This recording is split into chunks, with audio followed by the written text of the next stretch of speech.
A Polícia Federal encontrou, no celular do controlador do Banco Master, Daniel Vorcaro, um contrato de 129 milhões de reais firmado com o escritório de advocacia de Viviane Barci de Moraes, esposa do ministro do Supremo Tribunal Federal, Alexandre de Moraes. A informação foi revelada pelo jornal O Globo. O documento foi localizado durante a Operação Compliance Zero, em 18 de novembro. Ele previa pagamentos mensais de 3,6 milhões de reais ao longo de 3 anos a partir de 2024. Apesar de ser um contrato milionário, não havia menção a processos específicos.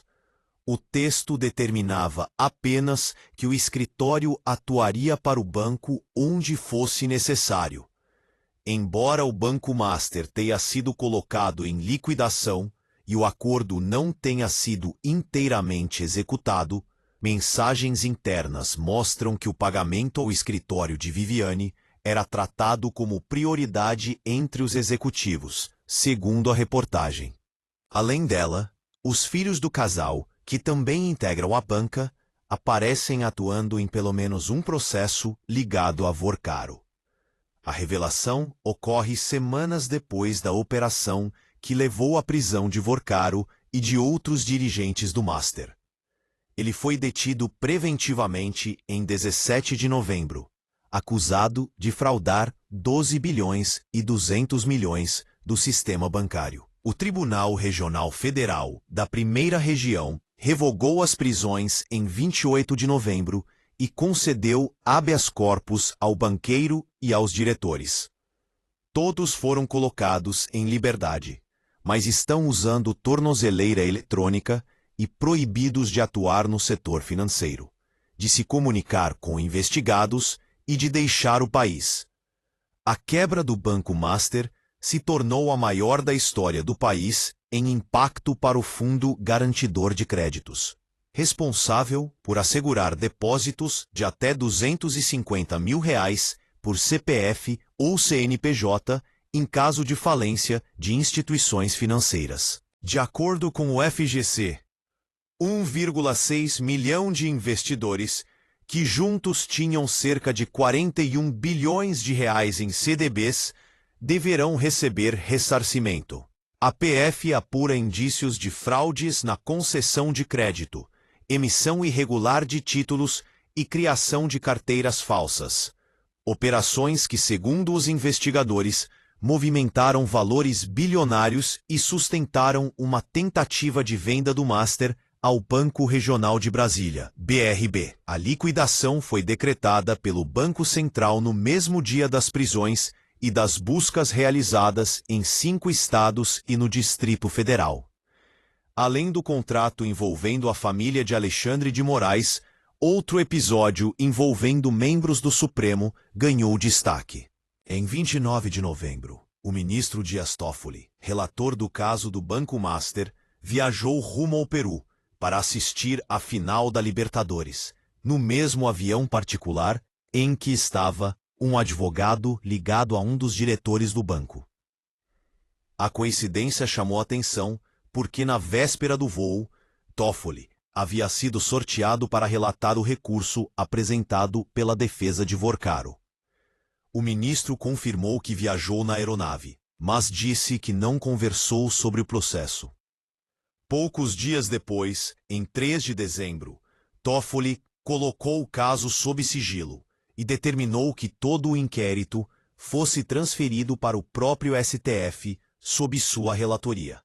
A decisão atendeu ao pedido de um dos diretores do Master, repetindo a solicitação feita anteriormente pelos advogados de Vorcaro. O argumento utilizado foi a menção ao nome de um deputado federal, o que justificaria a prerrogativa de foro privilegiado. Com a decisão, todas as etapas da investigação passam a ser conduzidas por Toffoli, afastando a Justiça Federal de Brasília do caso. O ministro justificou o sigilo, afirmando que o processo contém informações sensíveis que poderiam impactar o mercado financeiro. O caso também reacendeu o debate sobre possíveis conflitos de interesse envolvendo ministros do STF. Doações eleitorais reforçam essas conexões. Fabiano Campos Ethel, cunhado de Vorcaro, foi um dos maiores doadores pessoa física das campanhas de Jair Bolsonaro e Tarcísio de Freitas em 2022, destinando 3 milhões de reais ao ex-presidente e 2 milhões de reais ao atual governador de São Paulo. Zettel é sócio de diversos negócios por meio da Moraia Asset e, em 2022, foi o 6º maior doador pessoa física do país. A assessoria de Tarcísio afirmou que não há vínculo entre ele e Zettel e que todas as contas eleitorais foram aprovadas. Para especialistas em ética e transparência, os episódios envolvendo ministros do Supremo demonstram falhas de accountability e riscos claros de conflito de interesses. A professora Lígia Maura Costa, da Fundação Getúlio Vargas, afirma que ministros deveriam adotar cuidados maiores para evitar situações que levantem dúvidas sobre sua imparcialidade.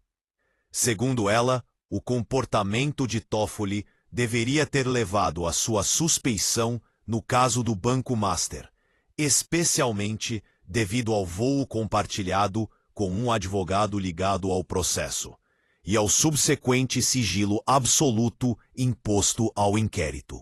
A professora afirma que as regras atuais da magistratura não são suficientes para controlar a conduta de ministros do Supremo e defende a criação de um código de conduta específico, além de uma instância de controle externo, como ocorre em outros países. O debate sobre transparência no judiciário ganhou força após críticas de organizações como a Transparência Internacional, que classificou o episódio envolvendo o escritório de Viviane Moraes como mais um exemplo de falta de controle, chamando o ambiente atual de um grande Gilmar Palusa. Esse termo faz alusão ao Fórum de Lisboa, instituto ligado ao ministro Gilmar Mendes, que reúne autoridades, políticos e empresários, e que tem sido alvo de questionamentos pela ausência de transparência e pela presença de pessoas com processos em tramitação no Supremo. Especialistas afirmam que, enquanto não houver controle efetivo, as suspeitas de conflito de interesses envolvendo ministros do STF continuarão se acumulando. Conrado Hubner, professor de Direito Constitucional da USP, destaca que atualmente não existe um mecanismo efetivo de fiscalização sobre os ministros, exceto o impeachment, algo improvável sem forte pressão da sociedade. Para ele, um código de ética serviria para proteger tanto os ministros quanto a instituição, garantindo mais transparência e limites claros. Até o momento, nem Alexandre de Moraes, nem Dias Toffoli se manifestaram sobre as críticas e dúvidas levantadas nesses episódios.